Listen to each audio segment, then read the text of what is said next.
Thank you પપ્પા. તો આ ડાન્સ છે હવે પપ્પા તમારા માટે.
મમ્મી માટે તો શું કહેવું, પણ જ્યારે બીજાની મમ્મી છોકરી મોડેથી ઉઠે તો મને ટોકતી હતી, પણ જ્યારે મારી મમ્મી એમ પૂછતી હતી કે કેમ કરવા જતું જલ્દી ઉઠી ગઈ, બસ આટલું જ કહેવું છું, કેમ કે વધારે કહેવા જઈશ તો પણ બધા ઇમોશનલ થઈ જશે.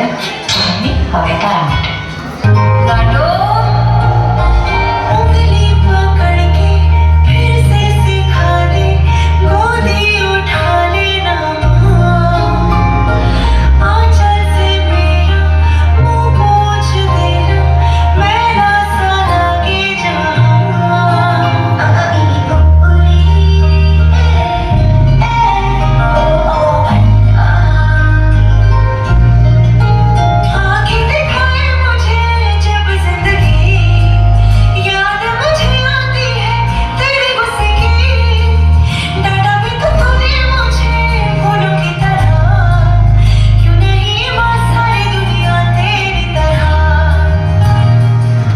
હવે આવે છે મારા બીજા પપ્પા માટે, એટલે કે મારા કાકા માટે કરીને. તમે પણ મારી બચપનથી કરીને આજ સુધી બધી ઈચ્છા પૂરી કરી છે. જ્યારે પણ કંઈક માંગ્યું છે તો મને મળ્યું જ છે. થેન્ક યુ કાકા, આ તમારા માટે.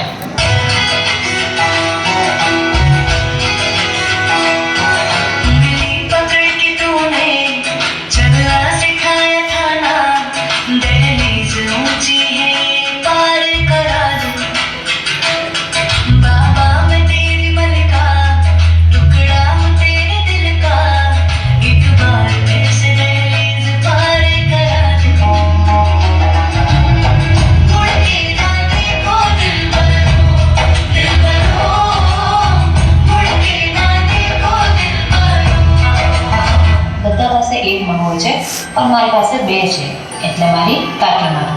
અને ઘરે કોઈ બી શાક ની વાત હોય એટલે પહેલે કાકી શું બનાવ્યું છે એમ કરીને કાકી તમારા જ ઘરે પહોંચી આવતી છું. તેના માટે થેન્ક યુ કાકી, આ તમારા માટે.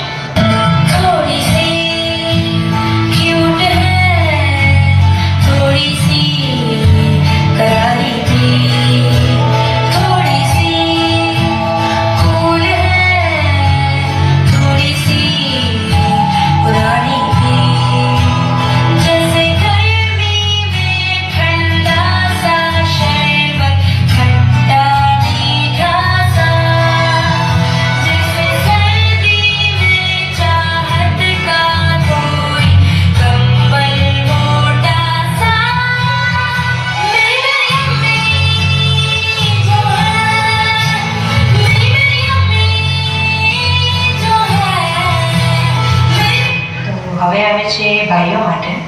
તો આ મોટા ભાઈ માટે કરીને જ્યારે મને કોઈ પણ વસ્તુ જોઈતી હોય તો પહેલો ખ્યાલ ચિંતનનો જ આવશે.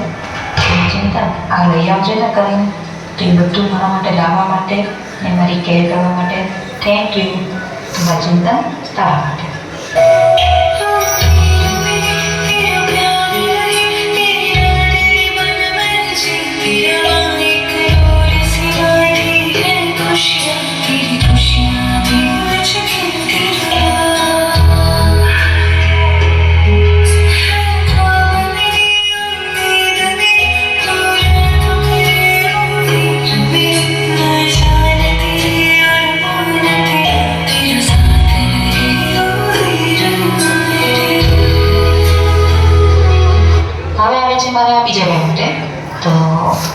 પણ આ ભાઈ સાથે તો મારો ટોમ એન્ડ જેરી જેવો રિશ્તો છે. એને મને માર્યા વગર મને રડાયા વગર બિલકુલ ચાલે નહીં. અને મને જો કંઈ પણ ખાવાની ઈચ્છા થાય તો એમાં પહેલી યાદ લાડુની આવે. તો થેન્ક યુ તો લાડુ આ તારા માટે.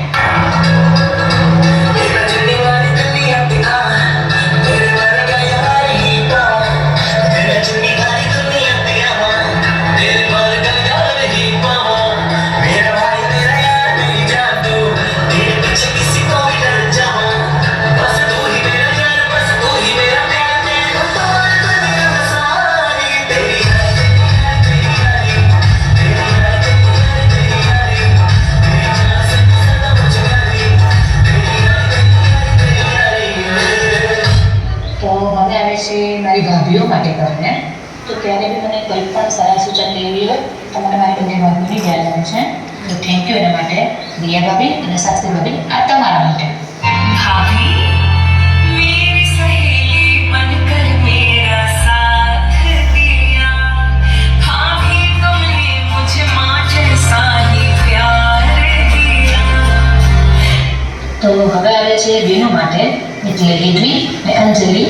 પણ આનાથી મને કોઈ નહીં ઓળખે એટલા માટે કરીને લાલી અને પેચુ તારા માટે. તમને ક્યારેક કંઈ પણ જરૂર પડે તો પહેલી યાદ તમને મારી જ આવે છે. હવે ભલે હું તમારાથી દૂર ચાલી જઈશ પણ તમને ક્યારેક પણ કંઈ પણ જરૂર પડે તો ઓલવેઝ હું તમારી સાથે જ છું. તો હવે આ મારી નાની બે બહેનો માટે લાલી અને પેચુ તારા માટે.